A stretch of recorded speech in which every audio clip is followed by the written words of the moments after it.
I want you to imagine something for a moment. Imagine coming home after a long day at work. You're tired, your feet hurt, and all you want is to kick off your shoes, make a cup of tea, and sit next to the man you love. The man you've built your life with. The man whose last name you took, whose children you carried, whose shirts you ironed every single Sunday morning without complaint. Now imagine that man you trust more than anyone in this world, is living a completely different life behind your back. Not a small secret, not a forgotten password or a hidden credit card bill. A whole other life. Another woman. Another house. Another set of children who call him daddy. That is my story. And I'm still not sure how I survived it. My name is Rachel. I'm 38 years old, and for 11 years, I was married to a man named Daniel Hartwell. To everyone around us, our neighbors, our church, our families, we were the perfect couple. People used to say that at dinner parties. Oh, Rachel and Daniel, they're just perfect together. And I believed it. God help me. I actually believed it. Daniel was charming in a way that didn't feel dangerous. He wasn't flashy. He wasn't the kind of man who flirted with every woman in the room. He was quiet and steady and warm. He remembered birthdays. He held doors open. He coached our son's little league team on Saturday mornings and never missed a single game. He was, by every definition, a good man. Or so I thought. We met when I was 26. I was working as a graphic designer at a mid-sized marketing firm in Columbus, Ohio. He walked into our office as a new client, something in tech consulting, always a bit vague about the details, but successful enough that I never questioned it. He asked me out after our third meeting. I said no twice. The third time, I said yes, and honestly, I think that was the beginning of the end of the life I thought I knew. We dated for 2 years. He proposed on a Tuesday, not a Friday, not a holiday, just a regular Tuesday evening when we were washing dishes together in my small apartment kitchen. He dried his hands on a dish towel, turned to me, and said, "I don't want to do this without you. Any of it. Ever." I cried. Of course, I cried. We got married in the spring. Small wedding. 60 guests. White peonies everywhere because I'd always loved them. My mother danced with my father for the first time in years. It was one of the most beautiful days of my life, and it was all built on a lie. The first years were good, genuinely, deeply good. We bought a house in a quiet suburb. We had our son, Marcus, and then 3 years later, our daughter, Lily. Daniel traveled for work sometimes, 2, 3 days a week, but he always came home. He always called. He always brought the kids something small from wherever he'd been. A keychain, a chocolate bar, a silly magnet for the fridge. I was busy, happy, tired in that full, meaningful way that parents understand. I was building a freelance business from home, managing 2 kids, maintaining a house. I didn't have time to be suspicious. I didn't have reason to be suspicious. That's the thing no one tells you about being betrayed by someone you love. It doesn't always start with red flags. Sometimes it starts with nothing at all. Sometimes the warning signs are invisible because the person hiding them is very, very good at hiding them. Daniel was the best. It was a Thursday in November when everything started to unravel. I remember the exact date, the 14th. I remember because it was Lily's 7th birthday. We'd had a small party that afternoon, pink balloons and a princess cake. By 7 in the evening, the kids were in bed, and I was cleaning up alone because Daniel had gotten a last-minute call and had to handle something at work. I didn't think anything of it. I was throwing away paper plates when my phone buzzed. A text from a number I didn't recognize. No name. No greeting. Just 8 words. "You deserve to know what your husband does." I stood there in my kitchen, a handful of crumpled napkins in my fist, and I stared at that message for what felt like a very long time. My first thought was, spam. My second thought, the one that crept up slow and cold from somewhere deep in my gut, was something else entirely. I typed back, "Who is this?" No reply. I waited 10 minutes. 20. Nothing. I told myself it was nothing. A wrong number. Someone's idea of a cruel joke. I put my phone face down on the counter and finished cleaning the kitchen. I watched half an episode of something on TV. I went to bed. But I didn't sleep.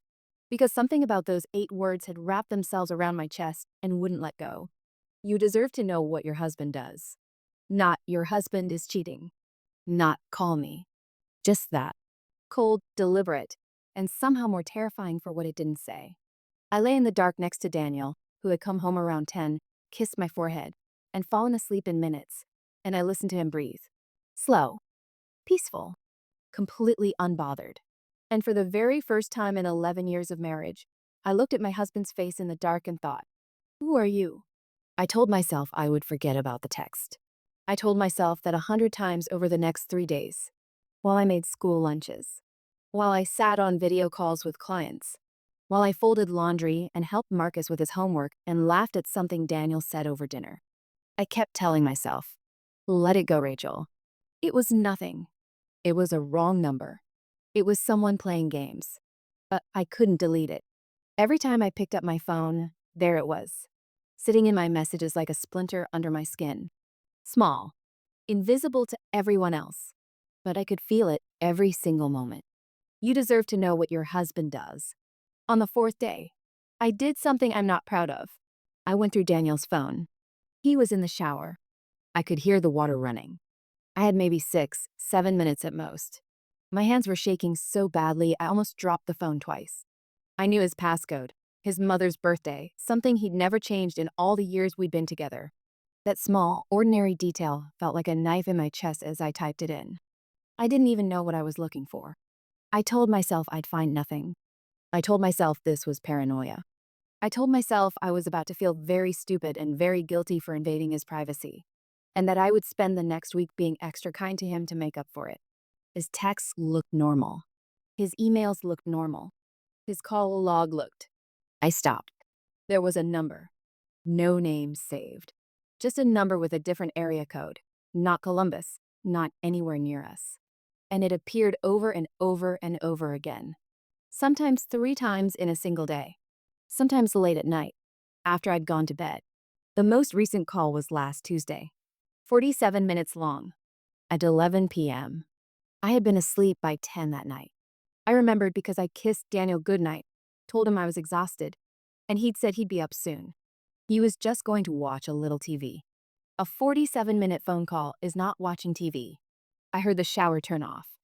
I put the phone back exactly where I found it, walked to the kitchen, and stood at the sink with the tap running cold water over my wrists. Something my mother used to tell me to do when I was overwhelmed as a child. Cold water, Rachel. It brings you back to your body. It didn't work this time. I needed help, but I didn't know who to call. My best friend, Donna, loved Daniel almost as much as she loved me. She'd been a bridesmaid at our wedding. She always said he was one of the good ones. I couldn't go to her, not yet. Not without something more solid than a suspicious phone number and a creeping feeling in my gut. My sister, Carol, lived in Phoenix and had never fully trusted Daniel, but her opinion had always felt like bias. She'd been skeptical from the beginning. If I called her, she'd go nuclear before I had any real answers, and I didn't want nuclear. Not yet. So I did what people do in the modern age when they don't know where else to turn. I searched the phone number online. I sat in my car in the driveway. I didn't even want to do this inside our house, which tells you something about where my head was. And I typed those 10 digits into Google. Nothing came up. No name. No business listing. Just a carrier lookup that told me it was a cell phone registered in a suburb of Pittsburgh, Pennsylvania. Pittsburgh. Daniel traveled to Pittsburgh sometimes. Not often, but a few times a year. Client meetings, he always said. Overnight trips, occasionally 2 nights. I'd never thought anything of it because why would I? He was in tech consulting. Pittsburgh had tech companies. But now I sat in my car, and I thought about every single Pittsburgh trip I could remember. I thought about the phone calls. 47 minutes. Late at night. While I slept. I thought about the text message from the unknown number. And then I did something that would change everything. I called the number. It rang 4 times. I was almost relieved, almost, when it seemed like no one would answer. Then someone picked up. A woman. Her voice was warm and distracted, the way people sound when they answer a call while doing 3 other things at once. Like she was maybe cooking or folding laundry, or helping a child with something. "Hello," she said. I couldn't speak for a moment. "Hello? Danny, is that you? I thought you were calling from the road." I hung up. Danny. I sat in my car, and I stared at my own hands on the steering wheel, and I could feel my whole body processing what had just happened, like a computer trying to run a program it wasn't built for. My brain kept stuttering, kept restarting. She'd called him Danny. I had never called my husband Danny in 11 years of marriage.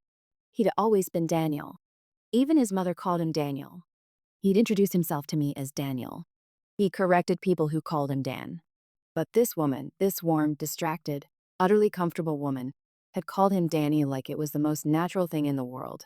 Like she'd been calling him that for years. I drove around for 2 hours that evening. I don't remember where I went. I just drove. When I came home, I made dinner and helped the kids with their baths and smiled at my husband across the kitchen table. And he had absolutely no idea that something inside me had permanently, quietly broken. Because what I didn't know yet, what I couldn't have imagined even in my worst nightmare, was that the woman on the phone wasn't just a girlfriend. She was a wife. I want to tell you that I confronted Daniel that night. I want to tell you that I slammed my hands on the table, looked him dead in the eyes, and demanded the truth. That I was brave and fierce and refused to let him lie to me for one more second. But that's not what happened. What actually happened is that I passed him the salt when he asked for it. I laughed at a story he told about a coworker.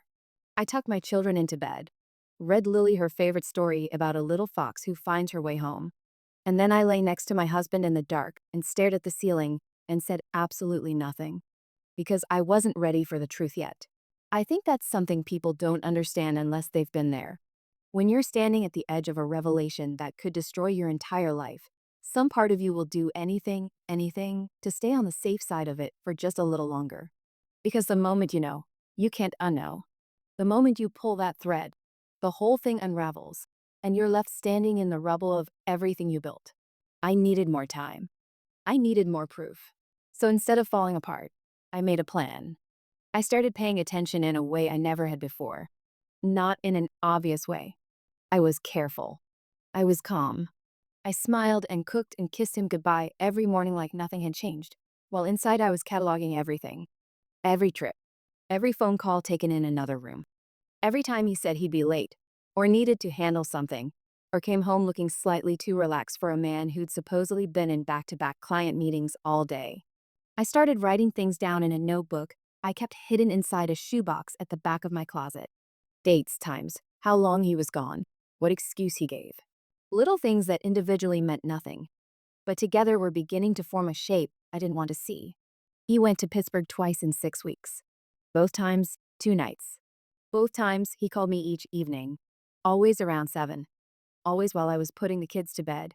Always for just long enough to feel normal, but not so long that it was suspicious. Perfect timing. Practice timing. I also went back through our finances. I had access to our joint account, but Daniel handled most of the bills. He always had. He'd offered when we first got married, said he was better with numbers, and I'd been grateful at the time. Now, I sat at my laptop while the kids were at school, and I went through every statement I could find going back 2 years. What I found made my mouth go dry. There were regular transfers, monthly, to an account I didn't recognize, didn't have access to, had never been told about. Not enormous amounts, between $800 and $1,200 each time, but consistent. 12 months of transfers, like clockwork. The kind of regularity that doesn't happen by accident. The kind of regularity that looks exactly like paying a mortgage. It was Donna who helped me find the truth, though she didn't know she was doing it. We were having coffee at her kitchen table on a Wednesday afternoon, and I was half listening while she talked about something with her own husband, when she mentioned, almost offhand, that her brother-in-law had used a private investigator when he'd suspected his business partner of fraud. Apparently they can find out almost anything, she said, wrapping both hands around her mug. Bank accounts, addresses, second phones. It's kind of scary, honestly. I nodded like I was only mildly interested. That evening, I made the call. His name was Gerald Tate. He'd been recommended through a law firm, professional and discreet. Exactly what I needed. I met him at a coffee shop 2 towns over, paid in cash, and gave him the phone number, the Pittsburgh area, and Daniel's travel schedule. He told me to give him 2 weeks. It took him 9 days. I still have the envelope Gerald gave me. I've never been able to throw it away. I don't know why I keep it. Maybe because throwing it away feels like pretending it didn't happen. Maybe because some part of me still needs it to be real. Needs the physical proof that what I lived through wasn't a nightmare I invented. Inside that envelope was a report. Clean, typed, professional. Photographs. Dates. An address. A house in Bridgeville, Pennsylvania, a quiet suburb 20 minutes outside Pittsburgh. A three-bedroom house on a street with oak trees and a cul-de-sac. A house with a minivan in the driveway and a basketball hoop out front and a little garden along the left side of the porch. And in that house lived a woman named Sandra. Sandra Hartwell. My husband's wife. Not his girlfriend. Not a woman he was seeing. His wife. They had been married for 9 years. 9 years. Which meant that Daniel had married Sandra 2 years before he married me. Which meant that our entire relationship, our first date, our engagement, our wedding, our children, our home, our whole life together, had been built on top of another life that already existed. I was the second family. I had never been the real one. There were photographs of them together. Sandra was tall and dark-haired and pretty in a quiet, natural way. And there were children. 2 of them. A boy around Marcus's age and a younger girl who looked, God, she looked so much like Lily that my hands started shaking so badly I had to set the photographs down on my kitchen table and press my palms flat against the wood just to hold myself together. My children had siblings they had never met. My husband had looked me in the eye every single day for 11 years, and he had lied. And then I turned to the last page of Gerald's report, and I saw something that didn't just break my heart. It stopped it completely. The last page of Gerald's report had a single photograph. Just one. And it was worse than everything else combined. It was a photograph taken outside a school. Bridgeville Elementary. The sign read in the background, clear enough that I could make out every letter. It was a pickup line photo, the kind of ordinary, unremarkable scene that plays out in every suburb in America every single weekday afternoon. Parents standing by their cars. Kids spilling out through double doors with backpacks bouncing. Daniel was in the photograph. He was standing beside Sandra, one hand resting on her shoulder, easy and familiar. Their son was running toward them across the pavement, arms out. Their daughter was already at Sandra's hip, face turned up, saying something. And Daniel, my husband, was laughing. Not a polite laugh. Not a performative laugh. A real one. Full and open and completely relaxed. The way people only laugh when they feel entirely at home. I knew that laugh. I had loved that laugh for 11 years. He was wearing the blue jacket I had bought him for his birthday 2 years ago. That detail destroyed me more than anything else. More than Sandra's name on a marriage certificate. More than the house, the children, the 9 years of deception. The blue jacket I had chosen for him, that I had wrapped and placed under a Christmas tree, that he had pulled on that morning and carried into another life like it was nothing, like I was nothing. I sat at my kitchen table for 3 hours without moving. At some point, Lily wandered in from the living room and asked me why I was crying. I told her Mommy had a headache. She patted my hand very seriously, the way 7-year-olds do, and went back to her cartoons. And I thought, she doesn't know. She has no idea that her father is someone we have never actually met. The grief came first. That surprised me. I expected rage, and the rage was there, banked and waiting like coals underneath everything. But the first thing that swallowed me whole was grief. Pure, devastating grief, like standing at a grave. Because that's what it was, in a way. I was grieving a marriage that had never really existed. I was grieving the man I thought Daniel was, a man who turned out to be a fiction so carefully constructed that even I, the person who slept beside him, raised children with him, built a home with him, had never once seen through it. I grieved for 3 days, privately and silently, while life continued around me in its ordinary way. Then the rage arrived, and it was extraordinary. I want to be honest with you about what happened next, because I think it matters. When the rage came, my first instinct was to blow everything up immediately. To call Daniel at whatever hotel or whatever home he was staying in that week and scream every word I knew at him. To call Sandra and tell her the truth. To post every photograph Gerald had given me somewhere public and let the world see exactly who Daniel Hartwell really was. I wanted to burn it all down. But I didn't. Because somewhere underneath the grief and the rage and the shattered disbelief, a cold, clear, quiet part of me was already thinking. And that part of me said, be smart, Rachel. For once in your life, be smarter than your feelings. I called a lawyer before I called anyone else. Her name was Patricia Owens. A friend of a friend had used her in a divorce 2 years prior and described her as surgical. That was exactly what I needed. I sat across from her in her clean, spare office on a Thursday morning while Daniel thought I was at a dentist appointment, and I laid out everything: the report, the photographs, the financial transfers, the second marriage. Patricia listened without expression, which I appreciated. I didn't need sympathy right then. I needed strategy. When I finished, she was quiet for a moment. Then she leaned forward, laced her fingers together on the desk, and said, "Rachel, what you're describing is bigamy. That's not just grounds for divorce. That's a crime." I had known that, somewhere in the back of my mind. But hearing it said aloud, in a lawyer's office, in plain daylight, made it feel like something different. Like something that had weight and consequence in teeth. "What do I do?" I asked. "First," she said, "you don't let him know you know. Not yet. Second, we make sure every financial asset is accounted for before he has any chance to move or hide anything. Third," she paused, "we find out exactly how deep this goes." That last part mattered more than I knew yet. Because Gerald, still technically on retainer, called me 4 days later with new information I hadn't asked for but couldn't ignore.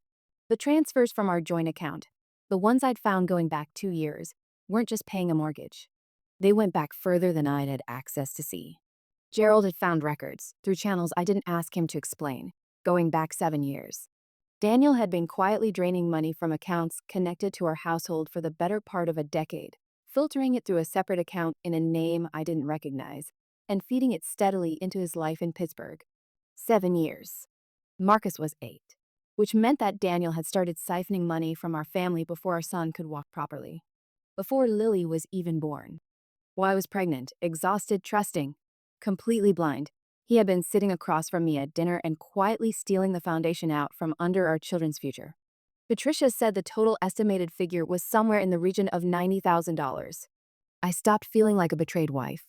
I started feeling like a woman with nothing left to lose. And that, it turns out, is an extraordinarily dangerous thing to be. There is a moment, and I believe every woman who has ever been pushed far enough knows exactly what I'm talking about, where something inside you goes very still. Not numb. Not broken. Not defeated. Still. Like the 3 seconds between lightning and thunder. Like the breath before the plunge. Like every single emotion you've ever carried has been gathered up and compressed into something so dense and so quiet that it doesn't look like anything from the outside. That was where I lived for the 2 weeks it took Patricia and me to prepare. Daniel came and went. Traveled to Pittsburgh. I knew that now for exactly what it was. Came home, kissed my cheek.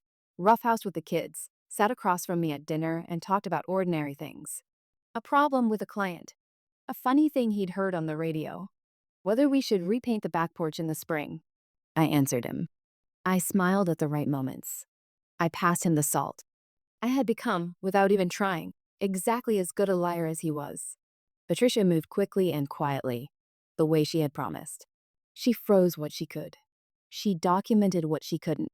She contacted a colleague in Pennsylvania, a family lawyer in Pittsburgh, and together they built a picture so complete and so damning that by the time we were ready to act, Daniel had nowhere left to go. I also did something Patricia had not advised but hadn't explicitly told me not to do. I called Sandra. I had thought about it for days. Gone back and forth 100 times. Part of me wanted to protect her, woman to woman, because she was a victim too whether she knew it yet or not. Part of me was afraid of what she might say, afraid she'd known, afraid she'd chosen to know, afraid the conversation would break the last steady thing I had inside me. But in the end, I called her because I believed she deserved the same thing that anonymous text message had tried to give me. The truth. She answered on the second ring. "Sandra," I said. "My name is Rachel Hartwell. I live in Columbus, Ohio. And I think we need to talk about the man we're both married to." The silence on the other end of the line was the longest of my life. And then, very quietly, Sandra said, "I wondered when this call would come." She had suspected for 8 months. Small things at first. The same small things that catch in the back of every woman's mind before her conscious self is willing to look at them directly. A receipt in a jacket pocket. A name saved in his phone under a man's name that she'd never heard him mention. A trip that ran a day longer than it should have. She had hired her own investigators 6 months ago. Her investigator had found me. We talked for 2 hours that first call.